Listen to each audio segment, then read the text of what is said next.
Saya Nur Raziah binti Abdul Latif dan tinggal di Selangor.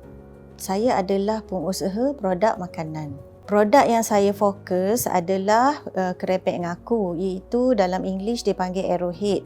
Produk ini adalah produk bermusim which is hanya akan ada pada musim raya Cina sahaja. Saya mula berfikir bagaimana untuk saya memperluaskan jualan saya. Segalanya berubah apabila saya menyertai Maxis E kelas usahawan. Sebelum kelas tu saya dah start menjual seminggu sebelum program ni start.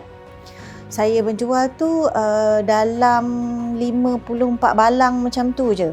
Lepas tu bila saya masuk je program ni, dalam masa seminggu tu juga saya dah achieve jual dalam 150 lebih kurang balang. Konten-konten yang saya belajar tu menarik dan saya boleh buat copywriting pun dengan cepat dengan menggunakan teknik-teknik yang diajar tu. Dan dekat poster tu pun dalam program ni dia ajar poin apa yang perlu kita ada dekat poster-poster tu. Jadi benda tu macam catchy. First time dia order tu yang penting. Bila orang dah rasa, alhamdulillah akan ada repeat order. Ilmu digital ni bukan saja membantu perniagaan saya tetapi memberi harapan baru kepada saya. Kepada peniaga-peniaga dan pengusaha-pengusaha di luar sana, tak perlulah nak fikir-fikir dulu, nak tengok orang lain ke berjaya dulu apa semua.